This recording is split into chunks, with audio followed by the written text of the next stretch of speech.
Well, hello again folks, welcome back to the PC Lover 81 channel. Today's video is not going to be a build or an upgrade or anything along those lines. However, we're going to be reviewing a case that you may have seen me use in quite a few of my videos. What we have here is a brand new, in the box, Rosewill Challenger case. Rosewill's had this case out for several years. It's one that I use in many of my builds. Actually, about 4 or 5 of my machines are in this case right now. And we've had a lot of really good luck with it.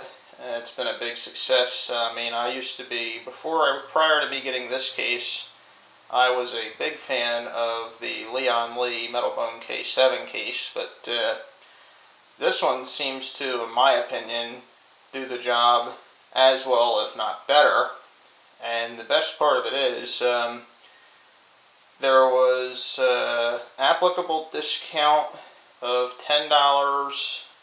I ordered it with free shipping, so by the time the final bill came to, I got this shipped to my door the other day. I got it the day after I ordered it, as I'm in New Jersey, and Newegg actually has a warehouse in Edison, New Jersey, which is about 2 hours from where I live, so they were able to get it to me really, really fast. So, and that was even choosing the free shipping option, so enough rambling on about that.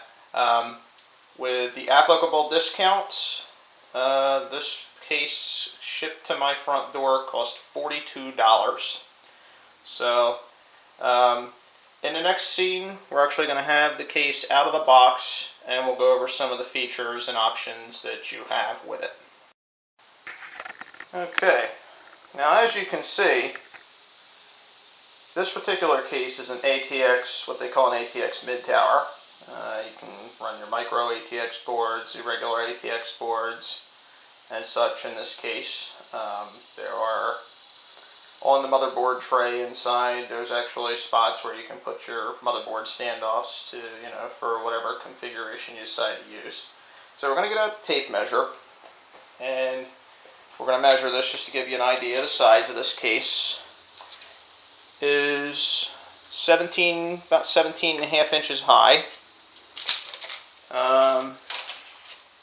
approximately about 7.5 inches wide, and from front to back,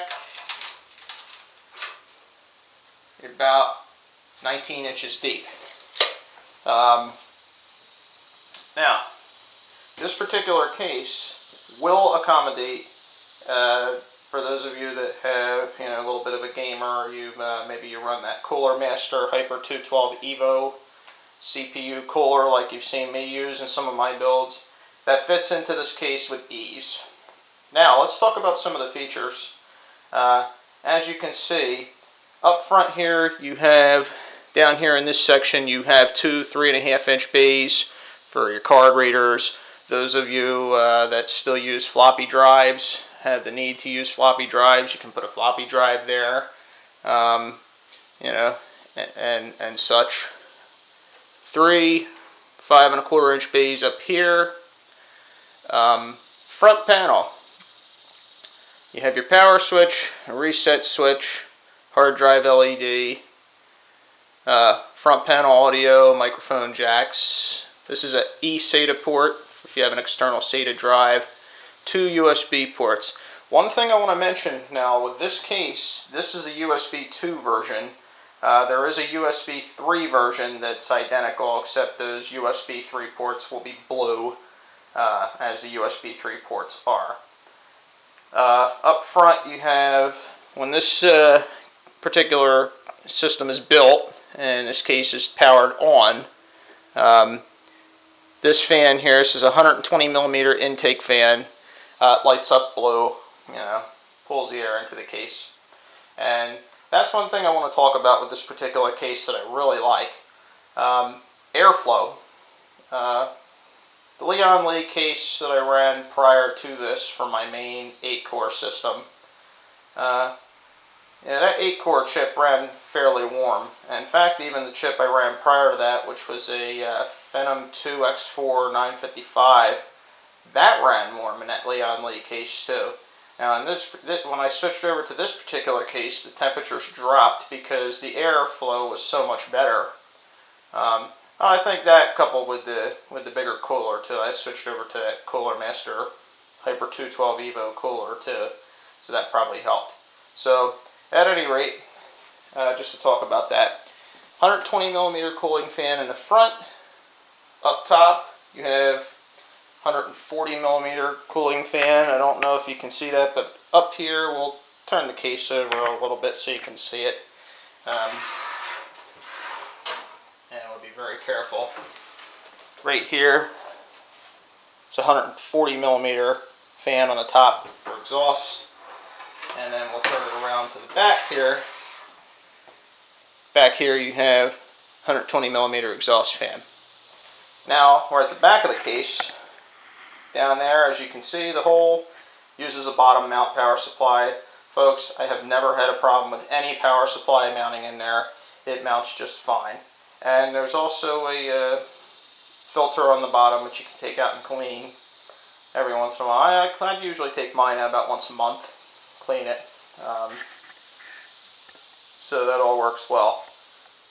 So that's pretty much about it for the back here. Oh yeah, by the way, if you're using liquid cooling, you have some grommets up here for running your tubes. I really don't get into that too much per se. We might if I build a really super duper powerful system, but I have yet to have the need for it. But maybe at some point I'll do a video for you guys on liquid cooling. So I'll swing it back around, open up the side, take a look inside, see what you get. And of course, there we go. We'll put them screws back here where they're safe. Okay, we're going to pull the side panel off. You also have the option for 220 millimeter fans here on the side. Now, if you're running a Cooler Master Hyper 212 Evo, your cooler is going to come to about here. So you won't be able to use the top fan, but you can still put a bottom fan in there up to 120 millimeters. So we'll pull this off. Comes off easy. No problems, so to speak. You get your regular connectors for fans. Also, if you want to just connect them right to the motherboard, you can do so. Front panel umbilical hookups right here. You got your USB, HD audio hookups.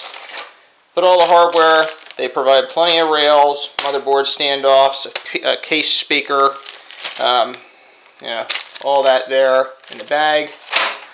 Also, if you want to run a smaller drive down here, or put a solid state drive, you have the ability to do that. And for your optical drives, you get these little guys right here. They work really well. I'll show you just exactly how it works. This one here is probably the easiest one.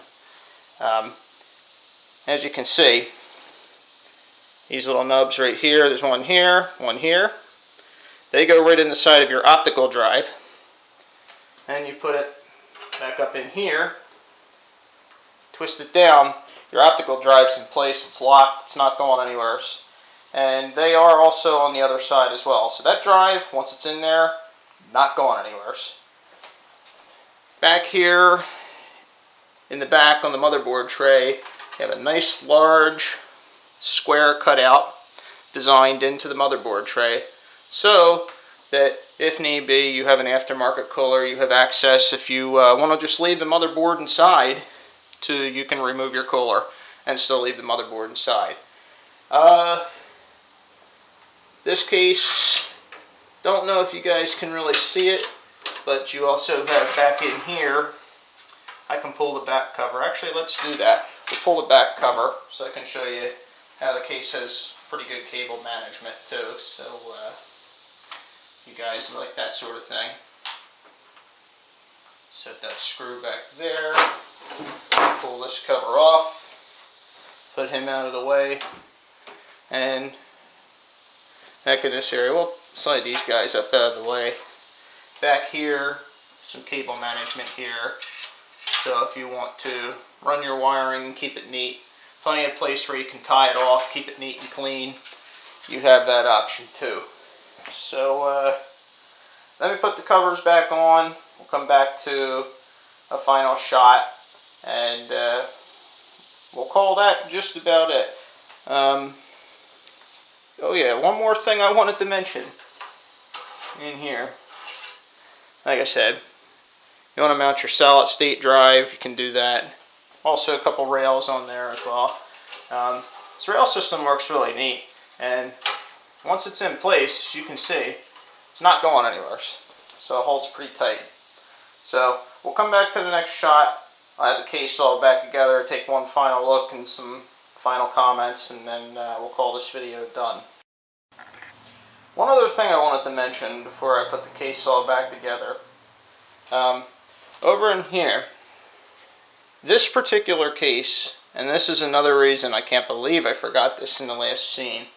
Another reason why I love this case so much. You actually mount your cards with screws. You have the metal plates in here, they're removable. It's not the kind where you just take a screwdriver and twist it until the little thin gauge metal breaks and it pops off. There's no card retention. You actually mount your cards.